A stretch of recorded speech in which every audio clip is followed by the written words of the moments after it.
Para saber más sobre diseño hidrológico, le damos la bienvenida a Irina Wild, nuestra primera invitada en Hablemos de Verde. Hola, Irina. Hola, buenas. Irina es diseñadora en permacultura y diseño hidrológico y asesora en agricultura regenerativa. Vive en una finca sin suministro eléctrico, agua corriente ni saneamiento de aguas. ¿En qué momento te planteas crear tu hogar en un lugar sin suministros básicos? En realidad, la primera idea de esta finca fue como alejarnos, ¿no?, de la ciudad y buscar una vida que fuera un poco más, aunque fuera solamente para escaparnos el fin de semana, ¿no?, pero más acorde a nuestros valores, nuestras inquietudes y demás. Y claro, cuando pruebas esto, pues luego quieres más, ¿no? Entonces, nada, a los pocos meses de tener la finca fue en plan, ¿por qué no nos venimos aquí a vivir? Y así fue, de esto hace, bueno, ahora en mayo va a hacer 10 años que compramos la finca, entonces la mejor ¿Y, decisión de nuestra vida. y cómo se solventan esos problemas? Bueno, una pregunta muy general, hay muchas cosas aquí. Por ejemplo, el tema del agua, ¿no?, que no llega al agua de red. Lo que tenemos es recogida de agua de lluvia, ¿vale? Entonces, toda el agua que cae en diferentes superficies la captamos, la almacenamos. Alguna es para la casa, para consumo, por así decirlo, y la otra es para riego.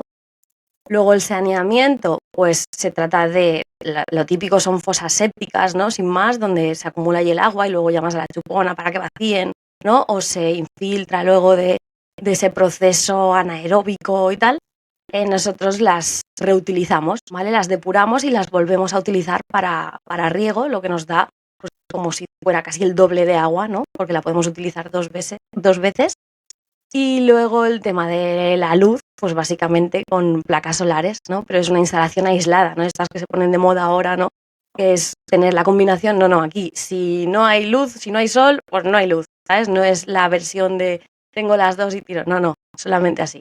Y para calentarnos, pues como la instalación es muy pequeñita, ¿no?, realmente es un tema de austeridad voluntaria, ¿vale? La instalación eléctrica es poquita cosa. También tenemos la estufa de leña.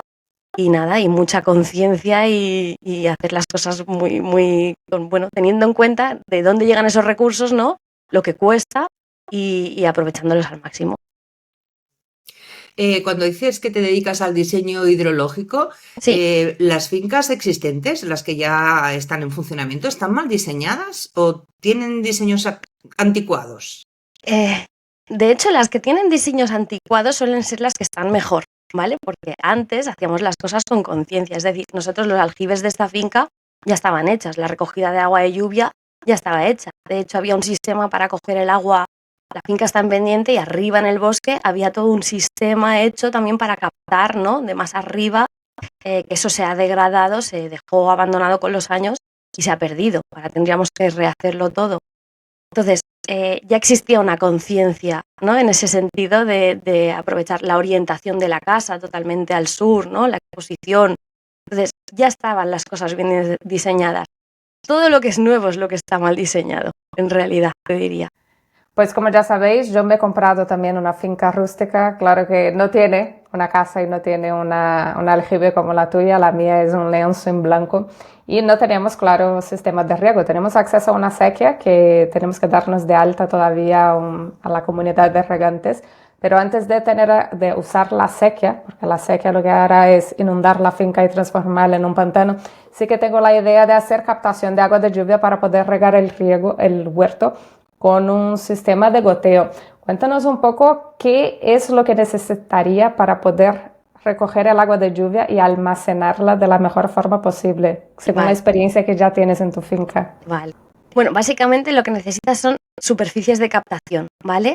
Si es una superficie de captación, por así decirlo, limpia, ¿vale? Es decir, un tejado, ¿no?, un porche, una mesa, me da igual. Yo soy la señora de los cubos, ¿no?, porque todo en mi finca se convierte en superficies de captación, ¿no? Tengo una mesa fuera en el patio grande para cuando nos reunimos todos. Bueno, pues esa mesa está inclinada con un cubo al lado cuando llueve porque ese metro cuadrado de mesa me capta lluvia, ¿no? Entonces, cualquier cosa que tú puedas utilizar como superficie de captación, ahí tienes, ¿no? Si es para riego, además, no tienes que ser tan tiquismiquis con el tema de que si hay arenilla y demás, ¿no? Luego pones unos buenos filtros para el riego y ya está. Pero luego, si quieres almacenarla, ahí la parte importante es tener un buen diseño de cálculos, ¿no?, de cuánto llueve, cuánta superficie de captación tienes, por lo tanto, cuántos litros vas a ir captando y poder almacenarlos, teniendo en cuenta que eso no significa que si tú puedes almacenar, al cabo de un año puedes captar 20.000 litros, necesitas 20.000 litros de almacenamiento, porque tal como entra, sale, ¿no? Entonces esa es la parte de diseño que es más de darle al coco y hacer números. Y entonces como depósitos, pues simplemente desde depósitos de estos de 1.000 litros IBC, ¿no? Puestos en línea, en serie para aumentar capacidad, como depósitos inflables. Lo único importante ahí también sería el tema de la presión. Si la finca es totalmente llana y tú tienes el depósito a nivel del suelo, vas a necesitar, ¿no?, algún tipo de bombeo para poder regar. Pero ahí puedes, yo soy súper fan de usar la gravedad, ¿no? Todo lo máximo eficiente posible. En vez de, si tengo el agua abajo, pues utilizar una bomba cada vez que abro el grifo, ¿no?, para que suba hasta arriba, pues no, bombeo una vez cada mes y medio, me lo subo a un depósito que está elevado y luego durante todo ese mes y medio dependo de gravedad, ¿no? Entonces, intentar ser eficientes en cuanto a la energía por un lado, ¿no? Y eso, y el tema del agua que me decías, pues básicamente superficies de captación. Que no tienes cosas, ¿no? Porque no hay construcciones. También se puede hacer diseño hidrológico simplemente de retener el agua, infiltrarla, desviarla donde tú quieres o incluso hacer aljibes subterráneos, ¿no? Es decir, depósitos subterráneos donde el agua que corre por la superficie la captas ahí. Ahí es importante que ya cuando no es superficie limpia, ¿no? Es decir, que ya corre tierra y demás, hacemos un paso previo, un coladero, ¿no?, para que todos esos sedimentos se queden allí y que el agua que entra a ese depósito sea lo más limpia posible, ¿no?, sin barro, sin tierra. Pero eso, hay muchas opciones, ¿no?, y depende al final del contexto. Sí, ojalá algún día tener una aljibe en condiciones, pero yo creo que la opción que vendrá antes serán los depósitos de 1.000 litros. Claro, esos depósitos son blancos, entonces les da la luz del sol y ahí surge otra duda. ¿Qué tareas de mantenimiento requiere para poder cuidar de este agua almacenada, que no se vuelva todo verde lleno de musgo? Vale. Importante para almacenar agua tener en cuenta dos cosas que no pueden estar con el agua, ¿no? Por un lado, materia orgánica. La materia orgánica es cualquier cosa que está o ha estado viva, ¿no? Que no entren hojas, que no entren restos de plantas, que no entre un animalillo, ¿no?, y se cuele ahí y se pueda ahogar. Entonces, eso nos podría pudrir el agua, por un lado, ¿vale? Y entonces podría haber patógenos que no nos interesan. Y por otro lado, para evitar que salgan algas, ¿no?, todos estas microalgas y tal, y se pongan los depósitos verdes y luego esto es un rollo para los filtros de riego y tal, que no entre luz solar, ¿vale? Tiene que estar el agua guardada en oscuridad, ¿vale? Entonces los depósitos venden depósitos negros, ¿vale? Si no, los que son inflables también son oscuros, son opacos, y si no, los típicos blancos medio transparentes estos, pintarlos, ¿vale? Nosotros los pintamos con una pintura que deje una buena capa oscura, ¿no? No los pintes de color clarito, ¿no? Negro, verde oscuro, marrón, y así ya no entra la luz solar y ya el agua se mantiene. Este agua de los depósitos tiene fecha de caducidad, es decir, no se recomienda almacenar durante más de X tiempo porque salen, yo qué sé, bacterias o otras cosas que pueden ser malas. A ver, una cosa es la teoría y la otra la práctica, ¿vale? Yo siempre digo, yo no hago eso, ¿vale? Pero habría que hacerlo. Cuando trabajo para un cliente le digo cómo hay que hacerlo exactamente. Luego es bajo su responsabilidad, ¿no? Pero lo suyo sería que cuando tú utilizas agua de lluvia, que luego va a ser para consumo, ya no hablamos para riego, tienes que analizarla para saber qué ha pasado, ¿no? Depende del contexto, de dónde tengas ubicada la finca, que pueda haber más contaminantes en el aire, ¿no?, que luego se arrastran con la lluvia y demás. Igual que las aguas de pozo, habría que analizarlas, ¿no?, cada mes, cada 6 meses como mucho, para saber qué hay en ese agua, ¿no? Entonces, con el agua almacenada lo mismo, ¿vale?, de lluvia. Lo único que tú ya puedes saber, ¿no?, de si ha entrado materia orgánica, si pues, se ha colado un bichito, si tal, pero en principio no es agua potable por definición, ¿vale? Pero no es agua contaminada tan fácilmente como si fuera un acuífero, ¿no? Que la mayoría de acuíferos el agua está contaminada con nitratos o metales pesados, ¿no? Puede haber mucho tema de E. coli, si hay fosas sépticas, ¿no?, que no están bien, etcétera. El agua de lluvia es más segura en ese sentido y no tiene fecha de caducidad, ¿vale? Si tú la has conservado correctamente en la oscuridad no ha entrado nada, ese agua tienes la reserva ahí asegurada. Según Una lo que... pregunta, perdona, Milena. Dime. Antes has dicho que tenemos que intentar que el agua que entra al depósito esté el máximo de limpia. Sí, Yo que también recojo agua de lluvia, me sí, pregunto cómo es el agua o qué le podemos notar al agua para saber que no está bien. O, por ejemplo, cuando está podrida, ¿tiene que oler? huele, huele. O sea, a nivel de que el agua está podrida, ¿no? El concepto huele, se nota el olor, ¿vale? A mí, de hecho, cuando estábamos arreglando la casa y tal, que en ese momento gastamos más agua, ¿no? Porque había que hacer mortero y demás, nos trajeron una cuba de agua que era de pozo, la mezclamos con la nuestra y a los 2 o 3 días era en plan, uff, qué peste, ¿no? Qué olor de agua, no sé qué ha traído este agua, pero no está como estaba nuestra agua, ¿no? Entonces se nota el olor a eso, agua como podrida, estancada, ¿vale? Eso por un lado. Pero es verdad que tema patógenos, por ejemplo, ¿no? Si tú, como el agua de pozo, tú puedes ver que no tiene color, que no tiene olor, etcétera, pero podría haber bacterias patógenas, ¿no? Y eso no lo notarás.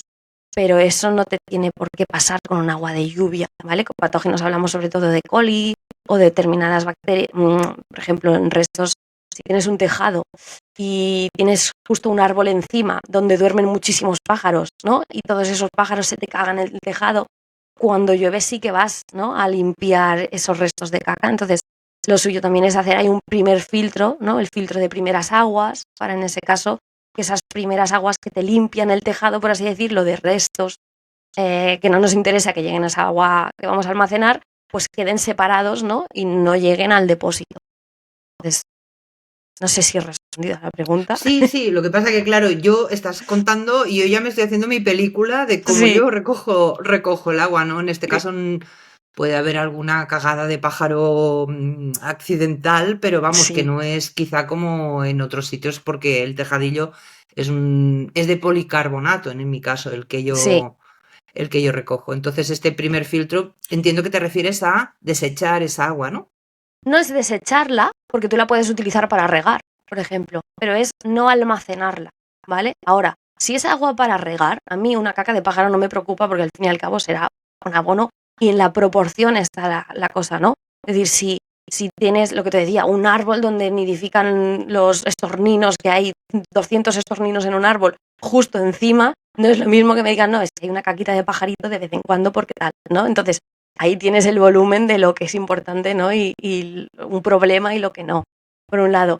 Y luego, eso, que esa agua que tú descartas con ese filtro, la puedes utilizar, no es que se tire, ¿no? Sino es como un pequeño depósito inicial que está dimensionado para que quepa el agua, ¿no? Del primer litro por metro cuadrado que cae en el tejado, y entonces ese agua la utilizas simplemente para regar otra cosa y tal, pero no llega al sistema de consumo, ¿no? Para que nos entendamos, si utilizas el agua para la casa.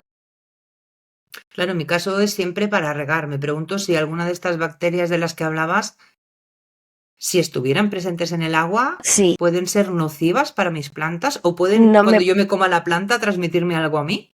no me preocuparía porque el nivel de lo que estamos hablando, no. Por ejemplo, ahora no sé si sabéis que se está hablando de utilizar las aguas de las depuradoras, las aguas regeneradas, para riego, ¿no? De los campos de cultivo por el problema que hay de sequía, ¿no? Yo que diseño depuradoras me encuentro con todos los problemas del mundo, ¿vale? Para un agua depurada de una persona, ¿no? O una unidad familiar, vaya, 4 personas, da igual, que utilizarán todo ecológico, sostenible, biodegradable, etcétera, ¿no? Porque va a ser por un filtro biológico donde la microbiología me lo va a hacer todo y tal. Me encuentro 200.000 problemas para poder legalizar esto, para que nos entendamos, pero luego me van a permitir que el agua de una gran ciudad que lleva de todo, ¿vale? De todo lo que no debería llevar un agua para riego va a llevar y se va a permitir, ¿no? Esto, entonces, no, o sea, si nos lo está permitiendo, me parece una burrada realmente utilizar ese tipo de aguas. Creo que hay muchas otras soluciones. Creo que es una buena solución si hubiera todo un diseño previo, ¿no? De lo que tiene que llegar o no a las alcantarillas, etcétera, ¿no? Separar aguas pluviales de aguas, ¿no? De los tejados, me refiero, de las ciudades, ¿no? Que ya están las canalizaciones separadas de agua de lluvia, del agua de uso doméstico, que no llegue toda la misma depuradora y todo eso se utilice igual.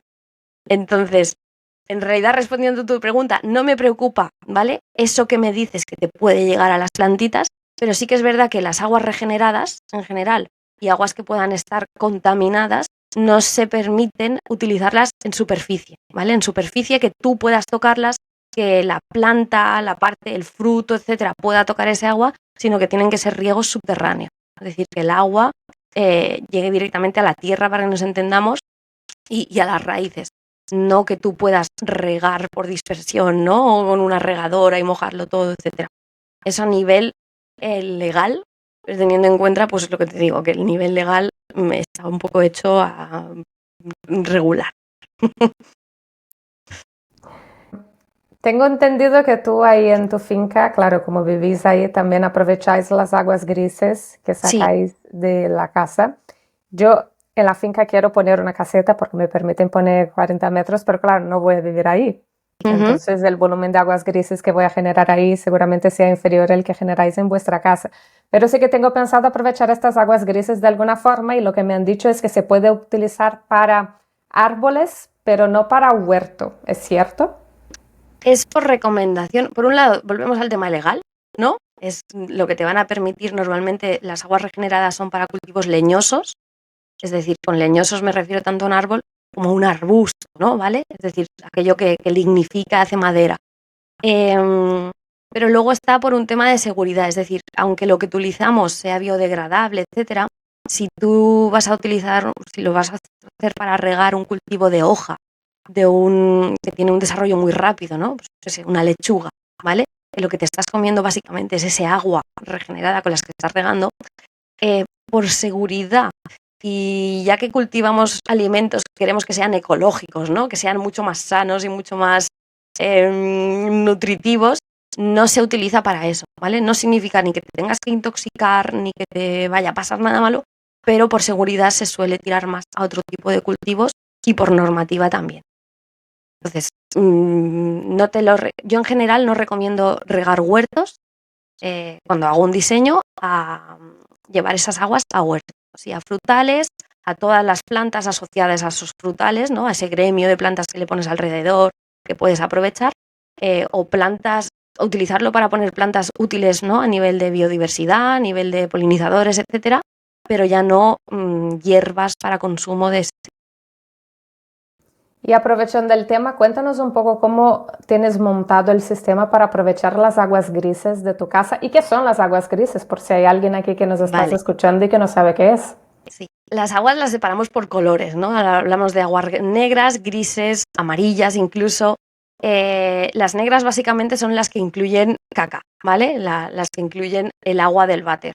Tú puedes tener un váter convencional, pero tener todo el tema de las tuberías de desagüe del váter separadas del resto de aguas de la casa, ¿no? Que serían la ducha, el lavarse las manos, el lavavajillas si tienes lavavajillas, el fregadero, ¿vale? La lavadora. Todo eso serían aguas grises. Si lo tenemos todo junto, todo ya son aguas negras, ¿vale? Porque incluyen caca. Pero podemos separarlo y decir, no, yo en mi casa tengo aguas negras y aguas grises por separado, ¿sí? Las aguas negras las puedes llevar a una fosa convencional o hacer un sistema de depuración de esas aguas negras también, que incluiría ya ahí un humedal, ¿vale? Como que van muy cargadas por las heces, ¿no? Hay una carga biológica importante, necesitan un proceso mucho más largo, ¿no? de depuración. En cambio, las aguas grises simplemente son aguas jabonosas, ¿vale? Entonces, incluyen jabón, pueden incluir algún resto orgánico, ¿no? De, pues, no sé, los de la ducha o algo que se te cuela por la cocina. Entonces, hacemos un pequeño filtro también antes para todos esos sólidos, para que no lleguen, ¿no? Luego al final, al riego. Y luego simplemente son esos puntos de infiltración de ese agua en suelos muy ricos en materia orgánica, ¿no? Muy ricos en microbiología, que al fin y al cabo van a ser quienes van a hacer ese proceso de depuración, por así decirlo, ¿no? Que no deja de ser absorber nutrientes, pero eso, que ahí es muy importante el paso previo, que es tener toda una conciencia de los hábitos que tenemos en casa, porque todo lo que tú utilices va a llegar a ese sistema, ¿no? Entonces, nada de utilizar lejías, ¿no? Utilizar productos de jabones biodegradables, etcétera. Entonces hay todo un proceso ahí de diseño más allá de solo el punto final, ¿no? Que empieza en casa y en los hábitats. Entonces, yo como lo tengo montado, yo tengo, lo tengo como súper separado todo, ¿vale? No llegan todas al mismo sitio. Tengo un sitio donde van a parar las de la lavadora y las aguas amarillas, que no he dicho, las amarillas vienen a ser pipí, ¿vale? Porque el pipí sí lo podemos utilizar como abono, ¿vale? La urea, al fin y al cabo, no está permitida en ecológico como tal, puede dar problemas de salinidad en el suelo, de sales en el suelo y tal, pero diluida en agua, ¿vale? Sí que se utiliza como abono, ¿no? Entonces tenemos un pequeño bidet en la planta de arriba, que tenemos una guardillita, entonces ese bidet y las aguas de la ducha van a parar a una zona. Lógicamente las aguas con más nitratos, ¿no? del pipí, tengo plantas ahí que le gustan mucho ese tipo de agua rica en, ¿no? en nitrógeno, pues hay saúco, hay ortigas, ¿vale? Plantas que a mí me interesa cultivar por lo que sea y que van a aprovechar esas condiciones. Luego las de la lavadora hay un ciruelo y un manzano, ¿vale? Y todas sus hierbitas alrededor. Luego por otro lado está todo lo que viene a ser la cocina, que va a parar a un par de cerezos, con su filtro previo y todo eso, ¿vale? Pero hay un par de cerezos allí con todas sus hierbitas. Y luego lo que viene a ser la ducha, ¿no? Todo eso está, claro, calculado en base a cuántos litros de agua llegan a cada sistema y cada cuánto, ¿no?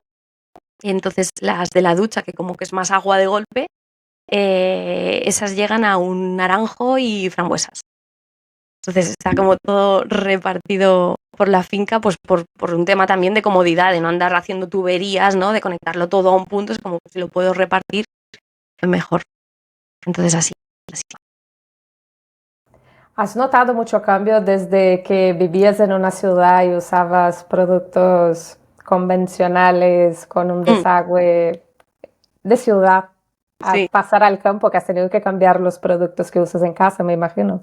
Sí, pero eso realmente ha sido como un proceso fácil y o sea, no ha sido un problema, ¿no? Es como, bueno, pues en vez de comprar este, compraré el otro. No lo voy a encontrar en un supermercado normal, pero en general ya nunca compro en supermercados normales, ¿no? Salvo 4 cosas, entonces sí que está ese proceso de buscar dónde lo puedes conseguir, ¿no? De encontrar esa tienda o ese proveedor o esa tienda online donde conseguir ese producto, pero una vez ya lo tienes ubicado ya está.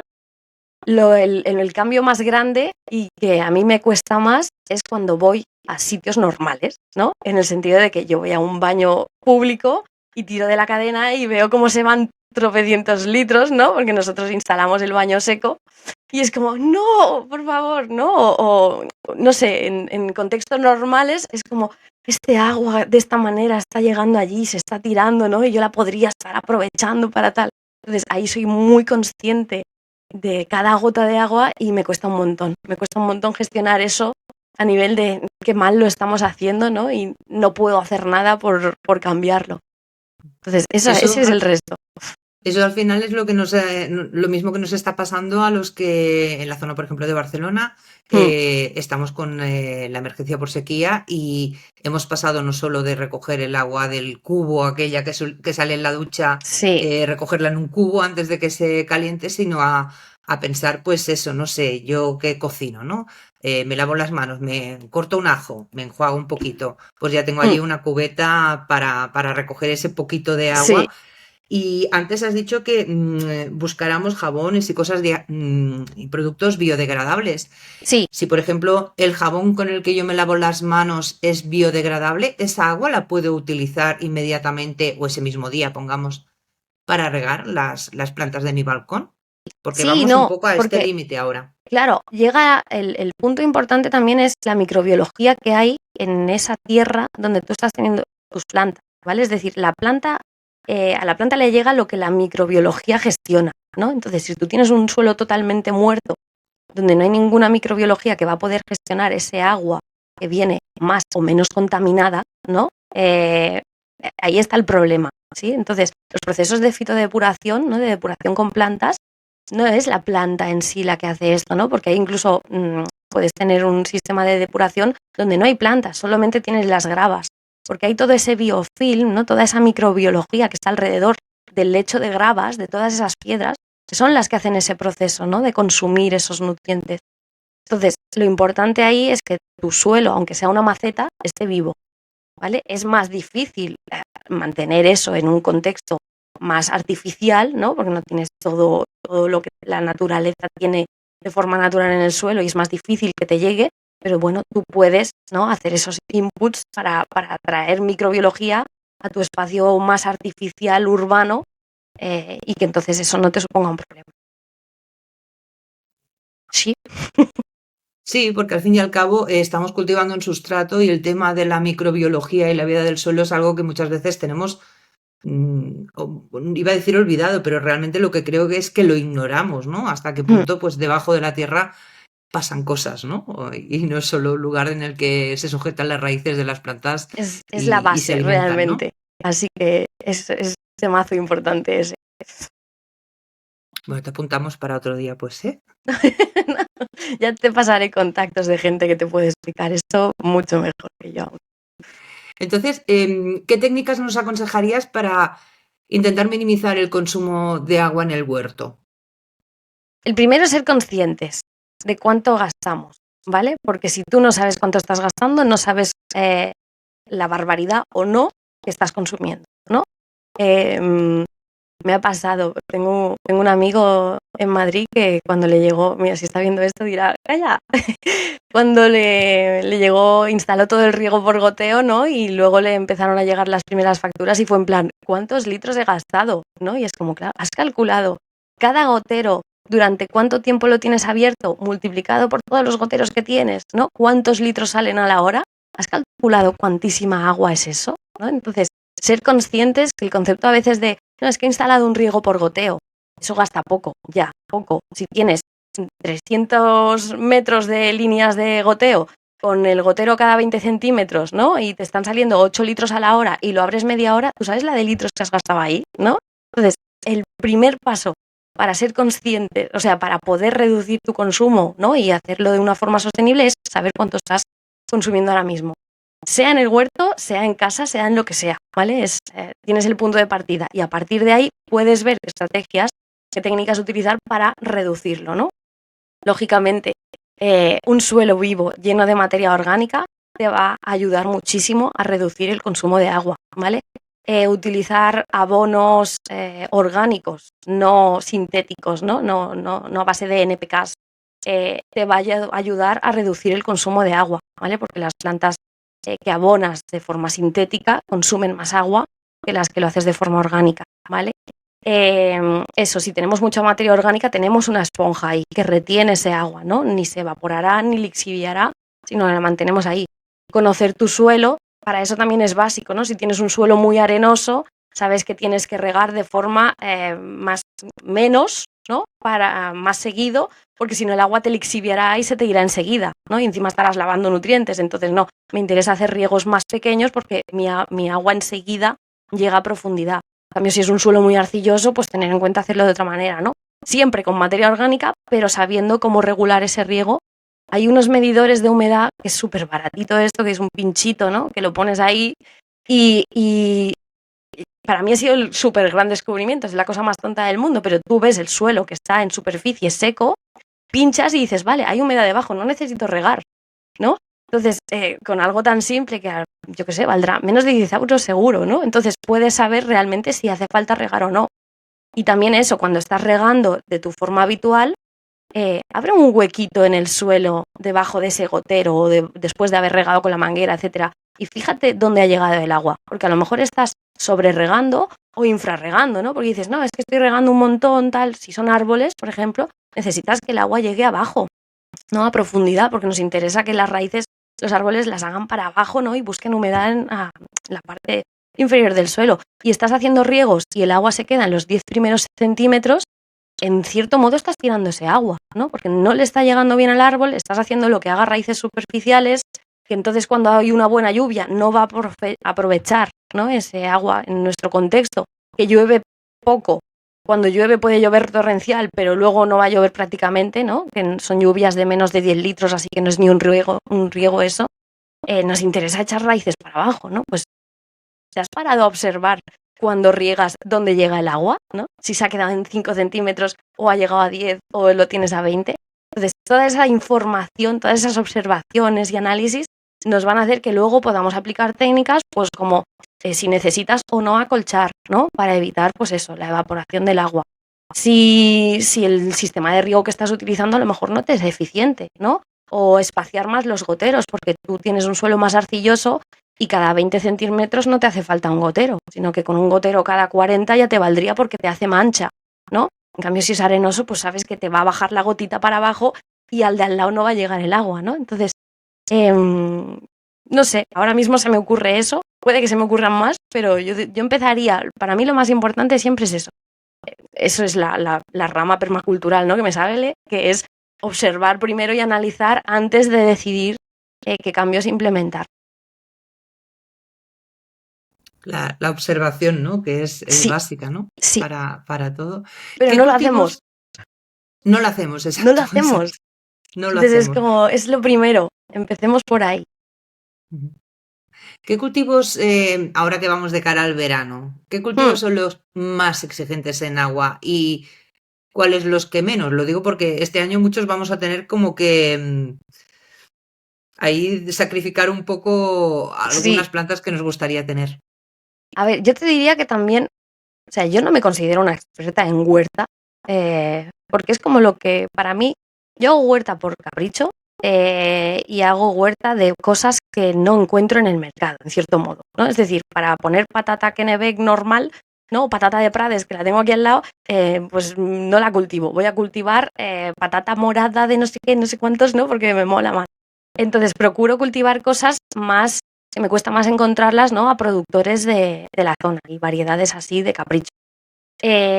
Y lo que no tira y se acabó y ya está. No lo voy a regar más, ¿no? O sea, te acostumbras a mis condiciones de mínimo riego o no sobrevives, ¿vale? Porque no, o sea, no es como, ay, tengo que regarlo más porque tal. No, este es el agua que yo tengo disponible y tengo calculada que tengo para regar. O sobrevives a esto o no te cultivo, ¿no? Entonces es como, sí, a veces se nos han muerto cosas, pero es que no voy a sacrificar mi reserva de agua, ¿no? Para cultivar ese capricho y tal.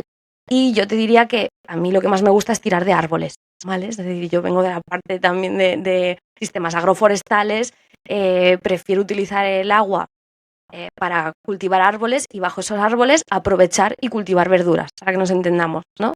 Entonces, árboles que requieren poca agua, los olivos, los granados, los herbales, ¿no? Los herbales es algo que no encuentras en los supermercados porque es un fruto autóctono como que se perdió, ¿no? Porque no se conserva bien, porque la cosecha es muy concreta en el momento en que está súper maduro, pero son frutos que tú puedes tener si tienes una finquita, ¿no? Y aprovechar para tu consumo, igual que las fresitas de bosque. Las fresas de bosque no las encuentras en el supermercado, son las más dulces y más deliciosas, ¿no? Entonces yo tiraría de todos esos cultivos que de hecho suelen ser más rústicos, ¿no? Están más acostumbrados a condiciones más duras, semillas tradicionales, ¿no? No todo lo que es tan comercial, porque lo que es comercial lo es porque era mucha producción a base de mucho insumo, ¿no? Entonces vamos a tirar aunque haya menos producción, aunque tal, de esas variedades tradicionales que están más arraigadas al territorio, a las condiciones climáticas de aquí, ¿no? O sea, tú compras un tomate y te venden el mismo aquí que en Almería, que seguramente a ti, Milena, ¿no? Entonces es como, ¿por qué? No, ¿no? Si teníamos variedades es por algo. Entonces el tema del mercado ahí ha influenciado mucho en que a nivel de recursos no sea sostenible muchas veces el tema del huerto. Para mí el huerto como concepto no es sostenible. Aunque yo lo hago, requiere mucho, mucho insumo y el retorno puede no ser tan grande, ¿no? Entonces es como si lo combinamos con otros procesos más perennes, ¿no? Como los árboles o otros cultivos, entonces sí le veo la sostenibilidad. Si no, que lo hago también, ¿eh? Y recomiendo que todo el mundo tenga su huerto, pero eso no quita que no lo acabe de ver yo del todo sostenible. Entiendo que en una maceta es casi que imposible tener un huerto sin riego porque al fin y al cabo Sí, es un espacio limitado que por mucho que claro, las raíces bajen hasta el final, el agua es no el es que lo hay. mismo. Pero en el suelo sí que consigues tener plantas sin un riego, dependiendo solamente de lo que es las precipitaciones que caen de las nubes. De hecho, el año pasado yo he contado, creo que en mi Instagram también y aquí, Planté un aguacate en la finca, fue un tomate espontáneo en la maceta, el aguacate palmó, porque tuvimos sequía el año pasado aquí en Logroño, pero el tomate sin ningún tipo de riego me dio hasta frutos ahí, así que este año he decidido plantar tomates sin riego en la finca, aprovechando el sistema agroforestal, que el que me gusta también, igual que a ti, con los troncos de madera ahí en los bancales, una capa de acolchado bien gorda y a ver qué tal, porque este año supuestamente no tenemos sequía aquí en La Rioja, hemos tenido bastantes lluvias y esperemos que esté todo bien, bien mojado. ¿Tú tienes alguna planta en tu finca que prospera bien? Porque ahí en Tarragona entiendo que no son las lluvias de La Rioja, ahí está la cosa más seca que aquí en el norte, Sí. pero ¿tienes cultivos ahí sin riego y que prosperan bien? Sin riego, no. Bueno, sí, algunos sí, pero en general la zona que cultivo, por así decirlo, es la que cultivo, entonces mimo más, cuido más, ¿no? Hay más plantas y sí que le echo algún riego. Yo procuro no regar en invierno, otoño, primavera, pero claro, es que este año no ha llovido en otoño, no ha llovido en invierno, entonces yo he tenido que regar, porque si no se me mueren las plantas, pero como tengo agua, ¿no? Porque tengo agua suficiente de la que hemos ido captando de lluvia, pues no me preocupa. Pero sí que son riegos muy tristes, muy pobres, ¿no? Para lo habitual que regaría otra persona. Me ha sorprendido mucho el goji, por ejemplo, ¿vale? Porque no es un cultivo que yo jamás hubiera imaginado cultivar aquí y tal. No sé cómo acabé teniendo una planta, la planté en un sitio, se me olvidó que la planté, como me pasa mucho, en plan, ay, aquí es un sitio ideal, la planto y se me olvida que está allí. Y al año siguiente descubrí, digo, el goji aquel, ¿vale? Cero riego absolutamente, la planté súper chiquitita y están aguantando súper bien. No estoy teniendo una producción, claro, también a partir de ese dije, bueno, esta la vamos a liar, empecé a hacer esquejes, etcétera, ¿no? Y liar un montón de gojis por la finca. Y es cierto que si el que tiene una zona como un poco más de riego, ¿no? O más húmeda, donde se retiene más agua en el terreno, pues están más grandotes y más prósperos, pero los que no tienen agua también están bien, ¿no? Entonces, como bueno, mira, hay un cultivo que da fruto que es interesante. Luego a mí me gustan mucho las hierbas, ¿no? Las aromáticas y tal, yo qué sé, el burrito, por ejemplo, el té burrito, que se utiliza mucho por lo que yo sé, cuando hacen el mate, también se utiliza el burrito.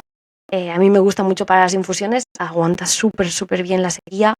Luego también los nísperos, por ejemplo, que había un par de nísperos en la finca. Hemos sacado hijos y los tengo muy abandonaditos, pobres, y aguantan sin riego, ¿no? Entonces, en general, bueno, las parras también, lógicamente. Hay muchos cultivos que sí aguantan bien sin riego y luego los más exigentes pues los meto en la zona, ¿no? Donde más cuido, yo qué sé, tengo algún aguacate que nos ha salido, ¿no? El típico hueso que sale, te germina en el compost, dices, bueno, pues lo planto y están ahí. Claro, yo no voy a destinar agua expresamente a regar ese aguacate, pero si está en un sitio donde yo riego, ¿no? Que está ahí entre en la huerta y sale y va prosperando, pues estupendo, ¿no? Entonces, no sé si he respondido a la pregunta. Sí, Pero que de hecho el aguacate es un cultivo que demanda bastante agua. sí, A la exacto, vista tenemos ahí lo que está pasando en exacto. Andalucía con Pero las muchas veces plantaciones de aguacate. son problemas al final de monocultivos, ¿no? Es decir, no es lo mismo que tú tengas un aguacate en un contexto de una finca diversa, ¿no? Etcétera, que tú tengas un monocultivo de aguacates que además requieres una producción porque es un proyecto económico, ¿no? Que vives de eso, entonces necesitas tantos kilos, etcétera. Yo pongo un aguacate ahí, cualquiera pone un aguacate ahí y no dependemos de ese aguacate para vivir, ¿no? Entonces, si da más, bien, si crece más lento, también, ¿no? Entonces, no es tanto, no me gusta culpar al cultivo, ¿no? Es como lo de los eucaliptos, ¿no? Pues lo mismo, no es culpa del árbol en concreto, la especie, sino de la gestión que se hace y del monocultivo, ¿no? Que acaba siendo al final, pues eso, un consumo de recursos demasiado grande a nivel de toda la zona, ¿no? De un territorio. Bueno, yo tengo una última pregunta por mi parte, no sé si Esther va a tener alguna más. Antes habías comentado que el agua de la lluvia se puede considerar más limpia que el agua de un pozo. Lo pregunto también pensando también en mi finca está al lado del río, es uno de los ríos que luego desemboca ahí en el Ebro. Sí. Entonces se puede decir que es un poco más limpio que el Ebro porque está antes. ¿vale? pero tampoco es que sea, pasa por ciudades, tampoco es que sea el río más limpio del mundo. Y queríamos hacer un pozo en la finca, varias fincas de la zona tienen pozo. Hmm. Así que mi duda es, debería, para el día que tengamos una caseta ahí para poder usar, por ejemplo, para el fregadero y tal, deberíamos priorizar el agua de la lluvia para lavar las manos y cosas así antes que la del pozo. Yo te diría que sí, pero ya por un tema de valores de principios, es como a mí no me gusta depender de aguas subterráneas, ¿no? Es decir, tienen su función ecológica y hemos abusado muchísimo, ¿no? De vaciar acuíferos a un nivel mucho más rápido del que se infiltra luego el agua, ¿no? Y encima tampoco hacemos trabajos para ayudar a infiltrar ese agua, sino que hacemos que corra en superficie, se vaya lo más rápido posible de la finca, corra hacia el torrente y llega al mar, ¿no? Entonces es como, yo no soy partidaria nunca de hacer pozos. Si tienes la posibilidad de tener agua de lluvia, ¿no? Entonces, analizando cada caso, ¿no? A lo mejor pues no os da suficiente, etcétera, pero yo creo que sí. Yo no he dicho el tema del consumo de agua. Nosotros estamos gastando, o sea, consumiendo de media 17 litros persona a día, ¿vale? Creo que ahora mismo con las restricciones, bueno, la media en Cataluña estaba en 113, creo, o 133, no me acuerdo, persona y día. Y con las restricciones está por una cifra por ahí, ¿no? Y es como, pues yo con eso vivo una semana, ¿no? Entonces, ser conscientes, lo que decía antes, de cuánta agua necesitamos para vivir, ¿no? Es importante para luego saber qué fuente de agua necesitamos, ¿no? Si con el agua de lluvia vas a tener suficiente para vivir allí, ¿no? Si estás los fines de semana, etcétera, pues a lo mejor no hace falta hacer la súper inversión de hacer un pozo, ¿no? Y luego la energía que va a suponer, ¿no? Del bombeo, etcétera. Aunque si está al lado del río no estará muy profunda, ¿no? Pero a lo mejor no te hace falta, ¿no? Y ese dinero lo puedes gastar en comprar 1000 arbolitos más, ¿sabes? En vez de hacerte un pozo, porque con el agua de lluvia tienes suficiente. Entonces sí, siempre, del tirón, te lo recomiendo. Y lo de la contaminación o no depende mucho de las zonas, ¿no? O sea, la mayoría de fincas por aquí en general lo que hay son pozos ciegos, es decir, en vez de fosa séptica como tal es un agujero, el agua se infiltra, o incluso hay fosas sépticas que luego vacían en la tierra, ¿no? Entonces es como es lo mismo. O sea, acaba la porquería igual en el suelo e infiltra. ¿Qué pasa? Que si ese agua llega a esa veta de agua, ahí hay restos fecales. Entonces, seguro que vas a tener contaminación por E. coli, puedes tener otros patógenos. El caso de una finca que fui a asesorar, llevaban años los niños con problemas de lombrices y ¿no? de parásitos intestinales, con muchos dolores tal. Era en plan, ¿habéis analizado el agua? Porque su fosa mismo estaba drenando al lado de su pozo. Y es como, es que os estáis bebiendo vuestra agua propia contaminada, ¿no? Entonces, yo del agua subterránea no me fío sin un análisis previo. O sea, me da mucho más miedo beberme el agua de alguien que me diga que es de un pozo que no que sea cogida del agua de lluvia, aunque haya caquitas de pajaritos, ¿sabes? No, por resultados de la experiencia que tengo viendo analíticas, no hay color en general. Pero claro, depende mucho del contexto. Estás a lo mejor en medio de la montaña, en una zona supernatural, donde no hay nada alrededor, ¿no? Y justo no llega una veta que viene de una ciudad, pues a lo mejor tienes agua allí de manantial, ¿sabes? Entonces, depende.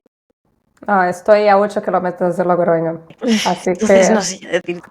yo creo que los pajaritos tienen una alimentación Sí, más limpia que sí. los seres humanos. También si hay vecinos en la zona que tienen pozo, les puedes decir, oye, ¿habéis hecho análisis, ¿no? de pozo? O incluso tú pagarles la analítica del agua para ver ya por inicio, ¿no? de cómo está y ahí decides si hacerlo o no. Porque claro, necesitarás, según lo que tenga, necesitarás entonces también, aparte del pozo, un sistema de potabilización.